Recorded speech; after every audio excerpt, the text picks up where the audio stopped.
Every morning when I greet the sun, when I move forth through crowded ways, in my heart, Lord, ever so silently, I will always think of Thee. In my heart, Lord, ever so silently, I will always think of Thee. When I laugh, oh, and when I cry with pain, when my best friends misunderstand, in my heart, Lord, ever so silently, I will always think of Thee. In my heart, Lord, ever so silently, I will always think of Thee. Dear God, my God, I am thine for eternity. Dear God, my God, I am thine eternally. Though my path lead me over desert sands, though it take me through bitter storms, in my heart, Lord, ever so silently, I will always think of Thee. In my heart, Lord, ever so silently, I will always think of Thee. When I'm working and when in earned repose, let come victory or low defeat, in my heart, Lord, ever so silently, I will always think of Thee. In my heart, Lord, ever so silently, I will always think of Thee. Dear God, my God, I am thine for eternity. Dear God, my God, I am thine eternally. Dear God, my God, I am thine for eternity. Dear God, my God, I am thine eternally.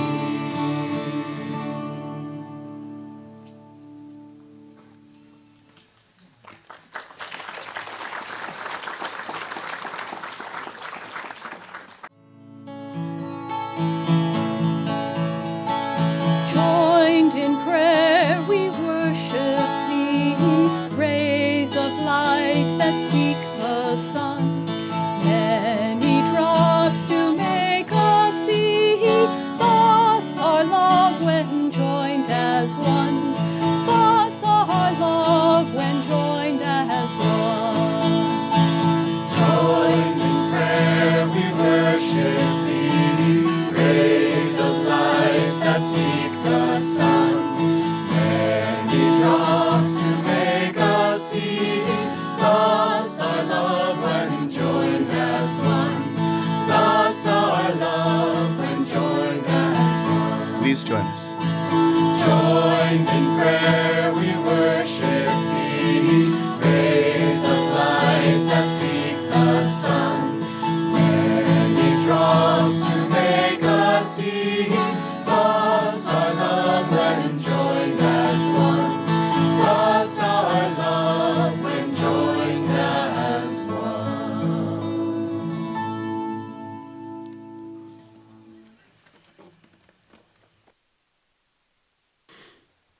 Well, our topic today is how meditation transforms your life. Our speakers today are Tyagi Shanti, Nayaswami Dharmadas, and I'm Tyagi Peter, and it's our great honor and joy to share with you today. Oh, yes, and I did bring my brain model. He insisted with the smoky air that he wear a mask. And he wanted to make sure you knew who it was behind the mask. And I said, I don't think you need to worry.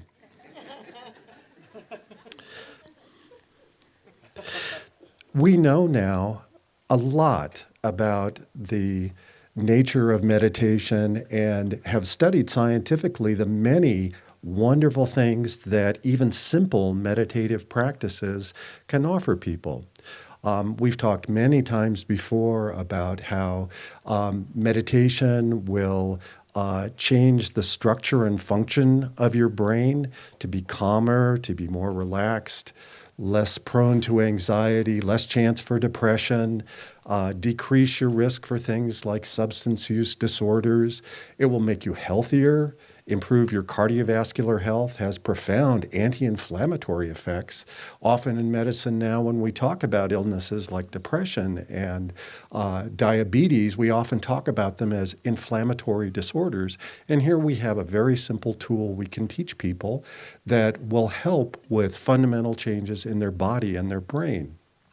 In fact, in our medical practice, which is about 65% indigent, most of our patients are really struggling financially.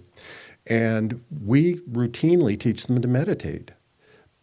To be sure, they're very simple meditation techniques, very basic ones, but we do it because they work. We also give them medication and other kinds of counseling that will be helpful, but using meditation as a helpful tool is also good to help bring about change for them.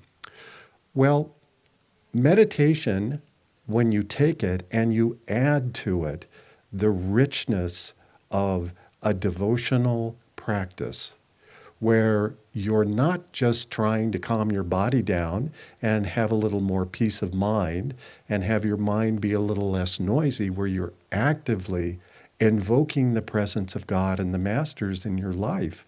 There's this tremendous power in the universe, which is God's power, and it becomes available to us.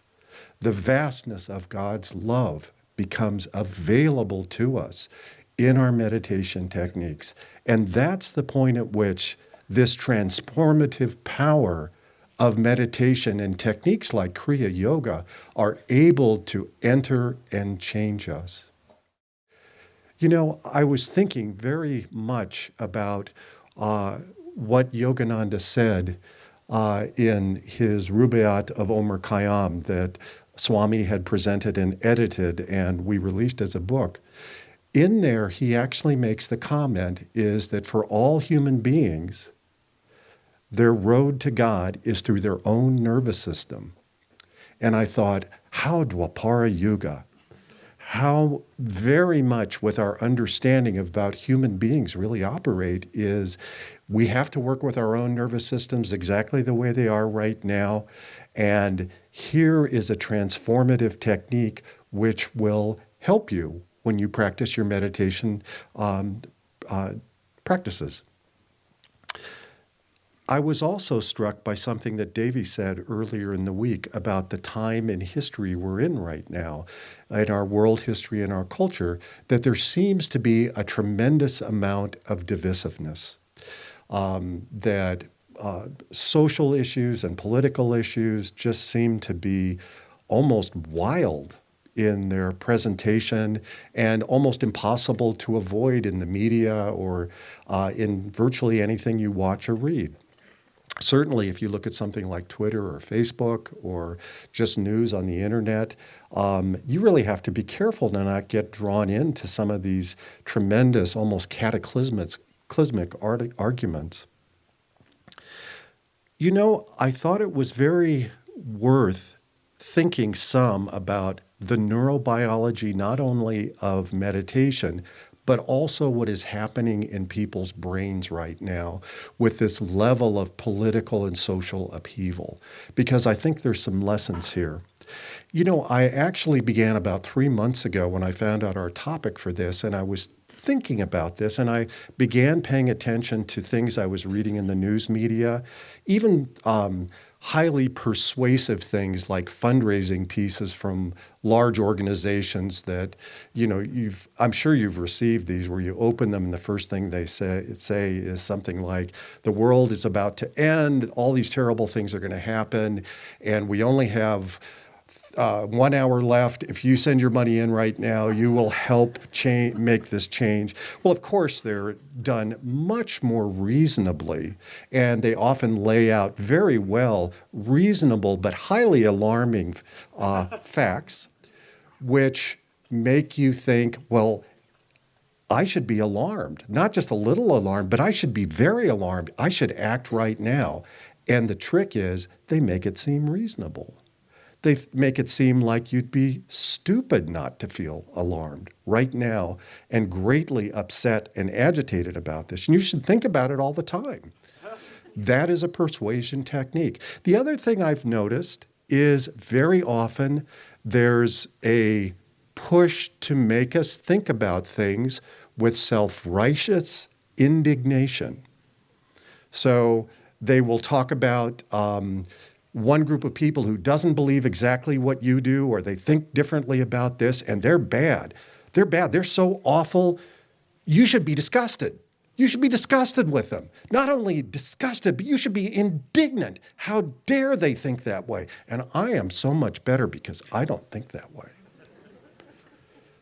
Have you seen with both these things what they do? Both of them take you right back into your most primitive self, your most simple self, and they begin walling you off from the rest of humanity, from the rest of the world, and making you smaller. They contract you. What are we trying to do when we meditate? This is about expansion, expanding our awareness, expanding our sympathies for other people. And here we are in a world, we have these powerful practices, but our world right now is telling us, contract, contract, be smaller, listen to us, do what we say outwardly, and get smaller, and we will take care of it. We know what to do. Let's look a little more at this neurobiology, because it turns out the reason these things work is there's very potent mechanisms inside our brain which actually begin to shift us away from our higher nature. And I think it's worth understanding these because it will make you more resistant in the future, and you will begin to see you have a choice how you feel about things. You can know something is not great, you can know something needs to change, but you can also approach it creatively with positive energy and not with just alarm, not with a sense of entitlement or self-righteousness or I'm a victim, all these things that destroy our abilities to live superconsciously. I wanted to start by telling you about the curious case of the zombie rat. No, this is not a lost Sherlock Holmes mystery that the BBC is finally putting out on PBS for us to watch with Jeremy Brett. No. This actually was a story told by a neurobiologist that I actually enjoy listening to because he's a bright guy and often takes simple things happening in the animal world and makes them understandable for how they affect us as people and how we react as people. And he actually read an article about a study on rats, and there are people that's kind of their job as biologists. They go into cities and they study rat behavior. And one of the things that came out of one study is they noticed that most rats have typical rat behavior around their mortal enemy, the feral cat. They are dinner, the feral cat is the diner, okay? And they have built into their little rat brains a sense of great alarm when they see a cat, when they smell a cat, when they hear a cat. Anything that reminds them of a cat makes them want to run and hide. And certainly if they're around a cat, they do everything they can to not be noticed. Well, they actually came across this odd behavior where every once in a while they notice a rat would walk right out in front of a feral cat, get as close as it could to them, and just sit down and wait to be dinner. And the cat would dine. And they thought, this is really bizarre. What is this? So finally, they were able to catch a few of the dinners before they got snacked on. And they studied their behavior in a laboratory. Very interesting what they found out. They found out most of their behavior was completely normal rat behavior, nice, healthy rats living in a city.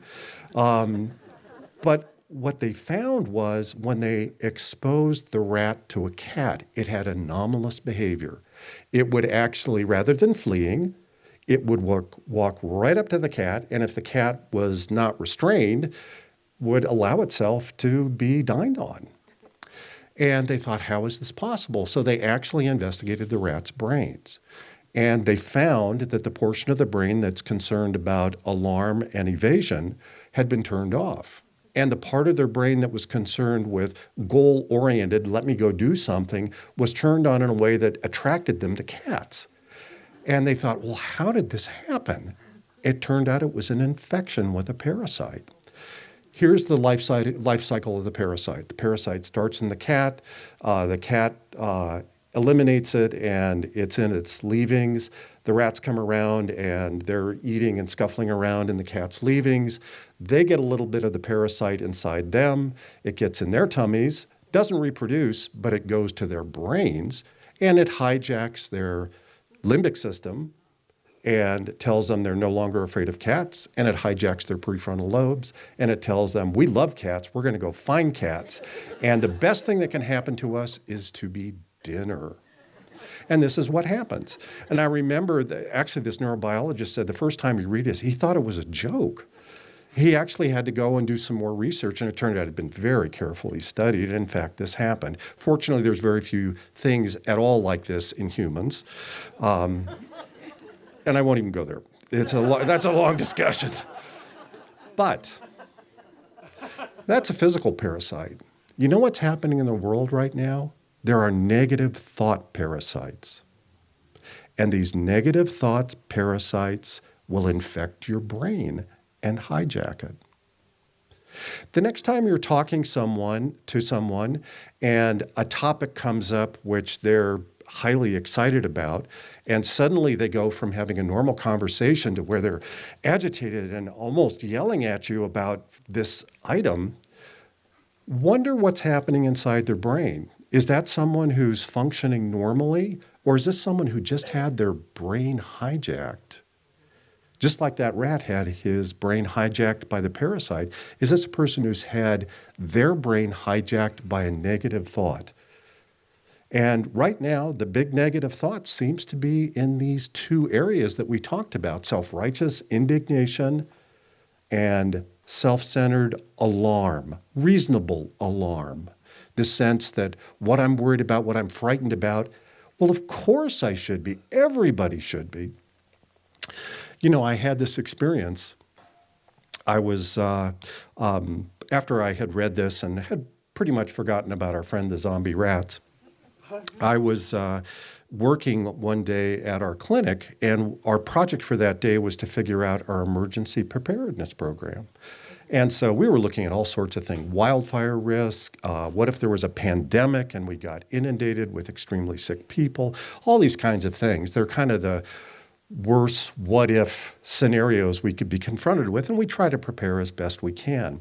And I'd been thinking all day about this, and toward the end of the day, I caught myself kind of worrying because I thought, well, you know, if we have a fire, we only have this much water, and we only have this one hose, and we've made these other plans, but gee, I wonder if that'll be enough. And I was starting to get worried. And I had this thought right then, Peter, how does it feel to be a zombie rat? Because I realized I'd let my brain get hijacked. Right up to that point where I was still making good decisions, kind of thinking about what's best, being super conscious and creative, it was fine. But the moment I got caught in that loop of alarm, where the alarm was getting worse and worse, and I was getting a little more concerned, maybe we need to do more right now, not in ways that I think were going to be any more helpful, but certainly they felt that way. And it felt so reasonable. It felt like, of course I should feel this way. Of course I should feel alarmed. That was a real lesson for me. Let's talk about the neurobiology. We'll actually look at this.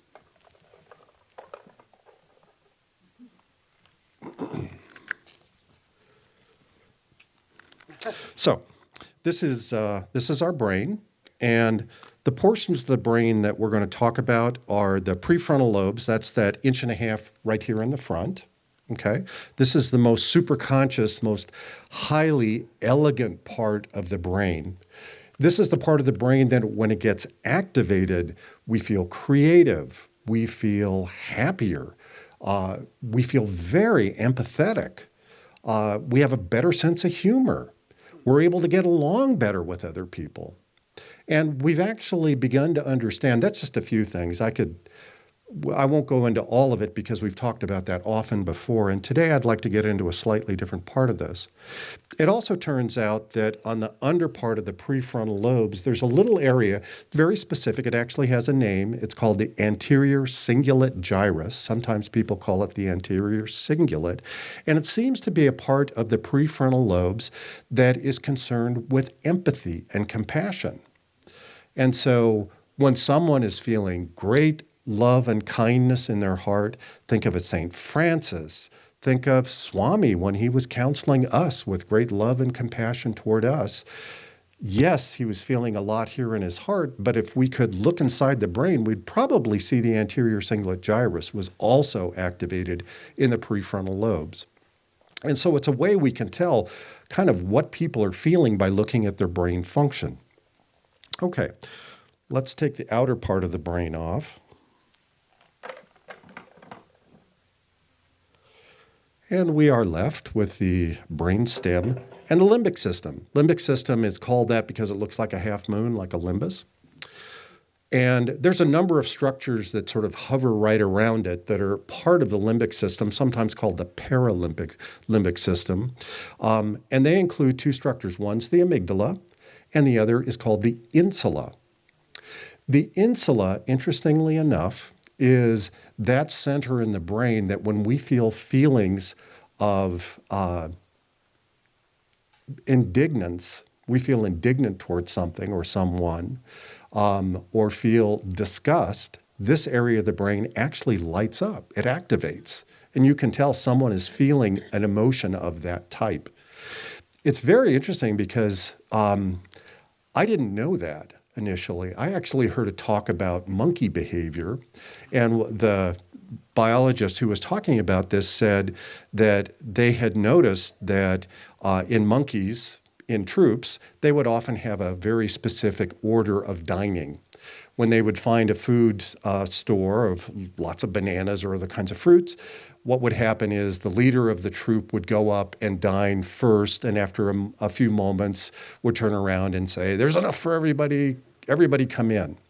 Well, imagine a situation where the troop shows up, they see this giant buffet of food in front of them, and one of the adolescents who's just starving just says, "Heck with this," and runs up and starts to chow down. Well, what do the other monkeys do? Well, initially they go,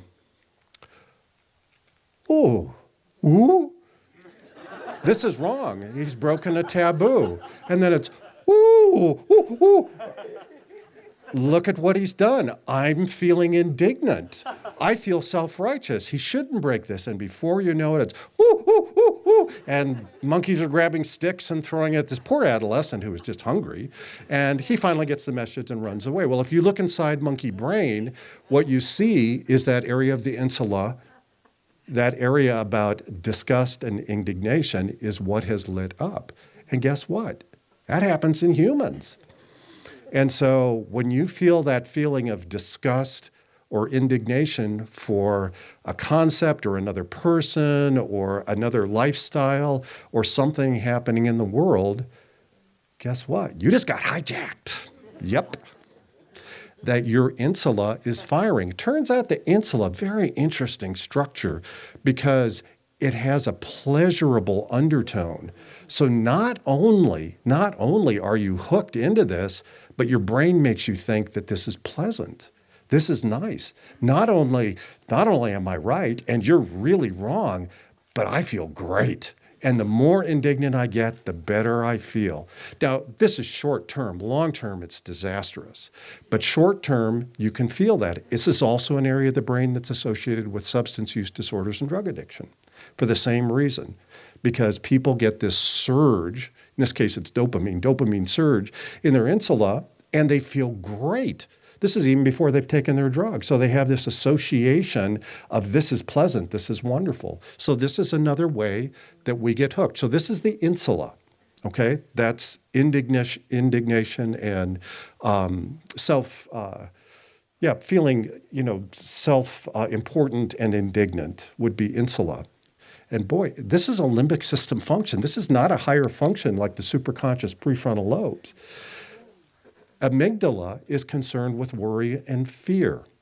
And in fact, our amygdala is designed to respond more strongly to fear and worry than pretty much anything else.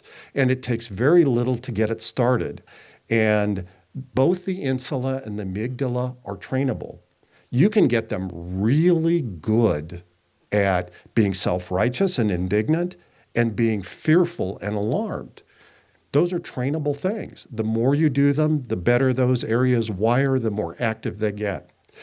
Well, here's the good news, and this is what I'd like to end with, is that it turns out when we meditate, we are strongly activating our prefrontal lobes.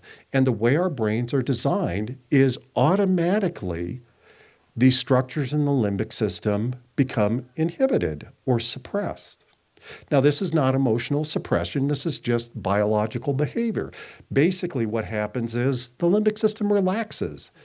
It's realizing it's not needed, and it goes to sleep. In fact, the term we use now is meditation makes the limbic system very unarousable. What I would say, devotee to devotee, is what meditation does is it gives us a moment to decide. I actually had this experience recently where I think for me, one of the things that tends to really annoy me as much as I'm going to get annoyed is if I've taught someone how to do a specific thing that's really important. It impacts patient care and whether patients are happy and they're well and healthy, we haven't hurt them. But you have to do it in a very specific way, and often it's very detailed. And so I might have, on 10 different occasions, already gone through multiple explanations of why this is important, what happens if we don't do this, and please, please, please pay attention to this. Don't think about anything else while you do it, because if you screw this up, it's awful for the patient. It's awful for us. And a few weeks ago, I just was faced with this situation. At the end of a very long day, I was very tired, and this had happened. Someone had not done a critical step in the care of this patient, and here was this upset patient standing right in front of me, and they were right. We had totally messed this up, but it was preventable. And there was a part of me that was just indignant. I was going, wait, I have to talk to this person. I can't believe they did that.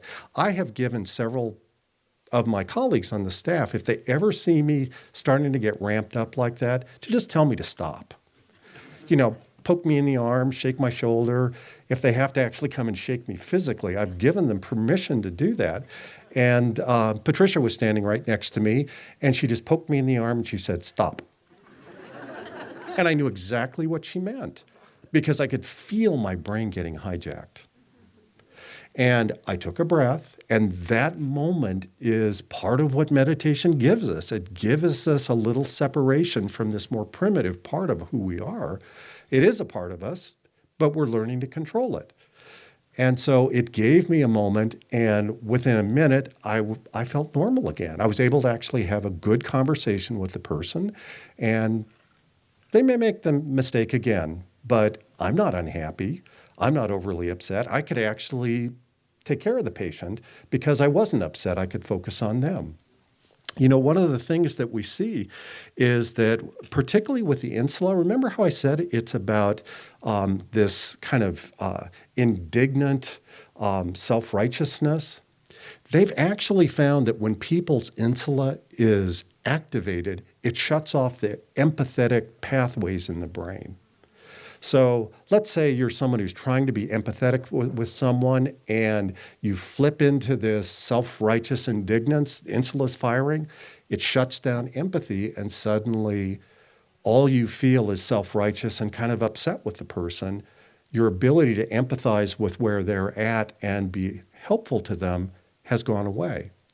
The more you strengthen the empathetic circuitry in your brain with your meditation, the more the insula wants to sleep. And your tendency toward doing that is diminished. You know, I'd just like to end with saying we should all remember as we do our meditation practices, even on these very basic, simple levels, God is really trying to help us with our day-to-day behavior. I think all of us realize very early in our meditation practices, it's not like we sit in the morning, we sit in the afternoon, and our spiritual life doesn't really happen the rest of the day. It isn't until we get back to meditating. We realize, well, it's 24/7. When we're living our lives, that's part of our Kriya Yoga practice. That's part of our meditative practice. It's just a different aspect. It's our service aspect. And usually what people begin to find, it's a little like training a puppy. You don't train a puppy for 1 hour a day and then let it run over and start devouring the drapes. You actually make sure the puppy's being trained all day. And we begin to see that our lives are really one constant flow where we're trying to tune into these more superconscious levels of God speaking to us, this vastness of God's power, this vastness of God's consciousness, and our brains are becoming refined enough we can begin to listen to that and manifest it, and happily, limbic system goes to sleep. I love that Joe Tish has brought up this prayer multiple times recently where he said one of the highest prayers Yogananda talked about was, I will reason, I will act, but guide thou my reason, will, and activity. I know for me, often at work, I'll just say when I'm starting to get tired is, Master, make your thoughts my thoughts, because I know I'm safe then. If they're not my thoughts, it's probably going to be pretty good. And I remember Swami toward the end of his life would say, sometimes I can't tell where my thoughts end and Master's thoughts begin. I've thought about them so much. I felt the integration of them so much. That's all I feel now is Master's thoughts within me.